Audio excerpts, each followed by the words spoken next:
ಗದಗ ಬೆಟಗೇರಿ ಹವಳಿ ನಗರದಲ್ಲಿ ಸುರಿದ ಧಾರಾಕಾರ ಮಳೆ. ಬೆಟಗೇರಿಯ ಟರ್ನಲ್ ಪೇಟೆಯಲ್ಲಿ ಮನೆಗಳಿಗೆ ನುಗ್ಗಿದ ನೀರು.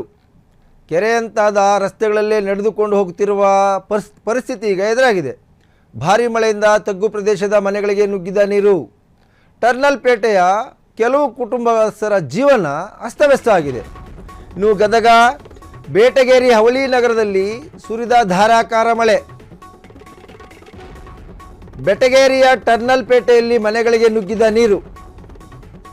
ಇನ್ನು ಕೆರೆಯಂತಾದ ರಸ್ತೆಗಳಲ್ಲೇ ನಡೆದುಕೊಂಡು ಹೋಗುವ ಸ್ಥಿತಿ. ಭಾರೀ ಮಳೆಯಿಂದ ತಗ್ಗು ಪ್ರದೇಶದ ಮನೆಗಳಿಗೆ ನುಗ್ಗಿದ ನೀರು. ಟರ್ನಲ್ ಪೇಟೆಯ ಕೆಲವು ಕುಟುಂಬಸ್ಥರ ಜೀವನ ಅಸ್ತವ್ಯಸ್ತವಾಗಿದೆ. ಇನ್ನು ಮನೆಗೆ ನೀರು ನುಗ್ಗಿದ್ದರಿಂದ ಮನೆಯಲ್ಲಿ ವಸ್ತುಗಳು ನೀರಿಗಾಹುತಿಯಾಗಿವೆ.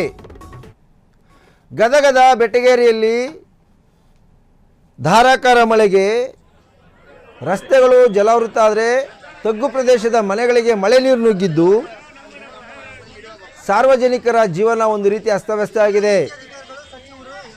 ಮಳೆ ನೀರು ಮನೆಗೆ ನುಗ್ಗಿದ್ದರಿಂದ ಮನೆಯಲ್ಲಿದ್ದಂತಹ ವಸ್ತುಗಳು ಈಗ ನೀರಲ್ಲಿ ಕೊಚ್ಚಿ ಹೋಗಿರ್ತಕ್ಕಂಥದ್ದು, ಜೊತೆಗೆ ಮನೆಯಲ್ಲಿದ್ದಂಥ ಕೆಲವು ಅಮೂಲ್ಯವಾದಂಥ ವಸ್ತುಗಳು ನೀರಿನಲ್ಲಿ ನೆಂದ ಕಾರಣ ಹಾಳಾಗಿರ್ತಕ್ಕಂಥದ್ದು.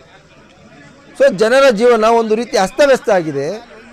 ಸೊ ಈ ಬಗ್ಗೆ ಮಳೆ ಬಂದಾಗ ಪ್ರತಿ ಬಾರಿ ಕೂಡ ಇದೇ ರೀತಿಯಾಗಿ ಇರ್ತಕ್ಕಂಥ ಅವಾಂತರ ಇನ್ನು ಗದಗ ಬೆಟಗೇರಿ ಹವಳಿ ನಗರದಲ್ಲಿ ನಡೀತಾ ಇರ್ತದೆ. ಎಷ್ಟು ಬಾರಿ ಕೂಡ ಸ್ಥಳೀಯ ಅಧಿಕಾರಿಗಳಿಗೆ ಮನವಿ ಮಾಡಿಕೊಂಡ್ರು ಕೂಡ ಯಾವುದೇ ಪರಿಹಾರ ಸಿಕ್ಕಿಲ್ಲ ಅಂತಕ್ಕಂಥದ್ದು ಈಗ ಸ್ಥಳೀಯರ ಆಕ್ರೋಶ.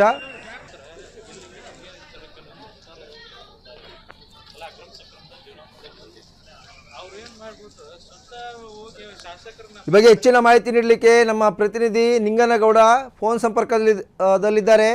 ನಿಂಗನಗೌಡ, ಏನಿದು ಅವ್ಯವಸ್ಥೆ? ಅಧಿಕಾರಿಗಳು ಏನಂತಾರೆ? ಈಗ ಸದ್ಯ ಪರಿಸ್ಥಿತಿ ಯಾವ ರೀತಿ ಇದೆ ಅಲ್ಲಿ? ಲಕ್ಷ್ಮೀಕಾಂತ್ ಅವರೇ, ಗದಗ ಬೆಟಗೇರಿ ಹವಳಿ ನಗರದಂತ ಮಳೆ ಆದಾಗಲೆಲ್ಲ ಇದೇ ವಾತಾವರಣ ಕೂಡ ಬೆಟಗೇರಿ ಭಾಗದ ನಿವಾಸಿಗಳು ಕಳೆದ ಹಲವಾರು ದಶಕಗಳಿಂದ ನೋವನ್ನು ಅನುಭವಿಸ್ತಾ ಬಂದಿದ್ದಾರೆ. ಈ ಬಗ್ಗೆ ಸಂಘ ಸಂಸ್ಥೆಗಳು ಹಾಗೂ ಸ್ಥಳೀಯ ಮುಖಂಡರು ಕೂಡ ನಗರಸಭೆಗೆ ಮನವಿಯನ್ನ ಸಲ್ಲಿಸಿದ್ರು ಕೂಡ ಯಾವುದೇ ಪ್ರಯೋಜನವಾಗಿಲ್ಲ. ರಾತ್ರೋರಾತ್ರಿ ಮಳೆ ಸುರಿದಿದ್ದರಿಂದ ಅಲ್ಲಿ ಬಾಣಂತಿಯರನ್ನು ಕೂಡ ಬೇರೆ ಮನೆಗೆ ಒಂದು ಶಿಫ್ಟ್ ಮಾಡುವಂತಹ ಕಾರ್ಯವನ್ನು ಕೂಡ ಸ್ವತಃ ಸ್ಥಳೀಯರು ಆರಂಭ ಮಾಡಿದ್ದಾರೆ. ಆದರೆ ಅಲ್ಲಿರ್ತಕ್ಕಂಥ ನಗರಸಭೆಯ ಸದಸ್ಯರು, ಆ ವಾರ್ಡಿನ ನಗರಸಭೆ ಸದಸ್ಯರು ಕೇವಲ ಹೊರಗೆ ನಿಂತು ಬಂದು ನೋಡಿ ಹೋಗಿದ್ದಾರೆ ಅಂತ ಸ್ಥಳೀಯರು ಒಂದು ಆಕ್ರೋಶ ವ್ಯಕ್ತಪಡಿಸಿ ಆ ತಡರಾತ್ರಿನೇ ಒಂದು ರೋಣ ಮತ್ತು ಗದಗದ ರಾಷ್ಟ್ರೀಯ ಹೆದ್ದಾರಿಯ ತಡೆ ನಡೆಸಿ ಒಂದು ಪ್ರತಿಭಟನೆಯನ್ನು ಕೂಡ ನಡೆಸಿದ್ದಾರೆ. ಲಕ್ಷ್ಮೀಕಾಂತ್ ಅವರೇ, ಓಕೆ, ಧನ್ಯವಾದ ನಿಂಗನಗೌಡ ತಮ್ಮೆಲ್ಲ ಮಾಹಿತಿಗಾಗಿ. ನಮ್ಮದು ಇಷ್ಟೇ ಕಾಳಜಿ ಏನಪ್ಪ ಅಂತಂದರೆ, ಜನಪ್ರತಿನಿಧಿಗಳು ಒಂದಷ್ಟು ದುಡ್ಡನ್ನು ಮಾಡಿಕೊಂಡು ರಾಜಕಾರಣದಲ್ಲಿ ಅಥವಾ ಬಿಸ್ನೆಸ್ಸನ್ನು ಮಾಡಿಕೊಂಡು ಅವ್ರಿಗೆ ಬೇಕಾದಂಥ ರೀತಿಯಲ್ಲಿ ಲೈಫ್ ಲೀಡ್ ಮಾಡ್ಕೊಂಡಿರ್ತಾರೆ.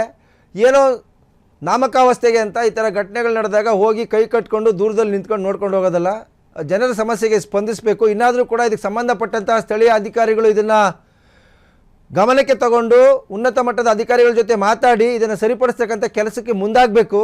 ಯಾಕೆಂತಂದರೆ ಸಾರ್ವಜನಿಕರಂದರೆ ಸರ್ಕಾರ ಅಂದರೆ ಸಾರ್ವಜನಿಕರು ಅಂತ. ಆದರೆ ಅಂಥ ಒಂದು ವ್ಯವಸ್ಥೆ ಏನಿದೆ ಇಲ್ಲಿ ಒಂದು ರೀತಿ ಸರ್ಕಾರವೇ ಅಧ್ವಾನ ಆಗಿದೆ ಅನ್ನೋ ರೀತಿಯಲ್ಲಿದೆ. ಸೊ ಆ ನಿಟ್ಟಿನಲ್ಲಿ ಸಂಬಂಧಪಟ್ಟಂಥ ಅಧಿಕಾರಿಗಳು ಕೂಡಲೇ ಭೇಟಿ ಕೊಡಬೇಕು, ಇದಕ್ಕೆ ಒಂದು ಶಾಶ್ವತವಾದಂಥ ಪರಿಹಾರ ಕೊಡಬೇಕು. ಮತ್ತು ಯಾರು ಈ ಧಾರಾಕಾರ ಮಳೆಗೆ ಒಂದು ಹಾನಿಯನ್ನು ಅನುಭವಿಸಿದ್ದಾರೆ ಅಥವಾ ನಷ್ಟವನ್ನು ಅನುಭವಿಸಿದ್ದಾರೆ ಅವರಿಗೆ ಪರಿಹಾರವನ್ನು ಕೂಡ ಕೊಡ್ತಕ್ಕಂಥ ಕೆಲಸಕ್ಕೆ ಸ್ಥಳೀಯ ಆಡಳಿತ ಅಧಿಕಾರಿಗಳಾಗಲಿ ಅಥವಾ ಸ್ಥಳೀಯ ಮುಖಂಡರಾಗಲಿ ಮಾಡಬೇಕಾಗಿರ್ತಕ್ಕಂಥ ಕೆಲಸ ಅದು. ಸೊ ಆ ಕೆಲಸದ ನಿರೀಕ್ಷೆಯಲ್ಲಿ ಕೂಡ ಫ್ರೀಡಮ್ ಟಿವಿ ಇದೆ. ನೋಡೋಣ ಯಾವ ರೀತಿ ಆ ಕೆಲಸ ಮಾಡ್ತಾರೆ ಇಲ್ವ ಅಂತ. ನಾವು ಕೂಡ ಅದನ್ನು ಫಾಲೋ ಮಾಡ್ತಾನೆ ಇರ್ತೀವಿ. ನಮ್ಮ ಉದ್ದೇಶ ಇಷ್ಟೇ, ಸಾರ್ವಜನಿಕರಿಗೆ ಸಮಸ್ಯೆ ಆಗಬಾರ್ದು.